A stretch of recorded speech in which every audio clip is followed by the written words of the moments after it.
What happens when you run away from God's calling? In Jonah's case, a violent storm, a sinking ship, and being swallowed alive by a giant fish. Our story begins in the ancient city of Joppa. God called Jonah to go to Nineveh and warn them of their wickedness. But Jonah had other plans. He fled in the opposite direction, boarding a ship bound for Tarshish. And that's when things started to go downhill. Out of nowhere, a violent storm erupted, tossing the ship like a toy in the waves. The sailors were terrified, each praying to their own gods. But Jonah, he was fast asleep below deck. The captain woke him up and pleaded, "Pray to your God, maybe he will save us." They cast lots to see who was to blame for this calamity, and the lot fell on Jonah. Jonah confessed, "I am a Hebrew, and I worship the Lord, the God of heaven, who made the sea and the dry land." The sailors were more terrified.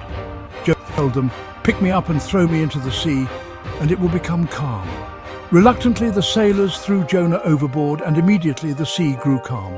The sailors worshipped the Lord with awe and reverence. But Jonah's troubles were far from over. A giant fish swallowed him whole. 3 days and 3 nights Jonah was in the belly of the fish. From the depths he prayed to God. "In my distress I called to the Lord, and he answered me."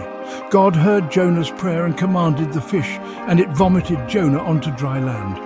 God spoke to Jonah a second time, "Go to Nineveh and proclaim the message I give you."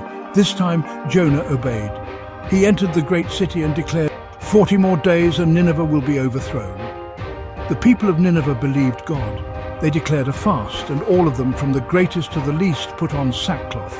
When God saw what they did and how they turned from their evil ways, he relented and did not bring the destruction he had threatened. But Jonah, he was furious.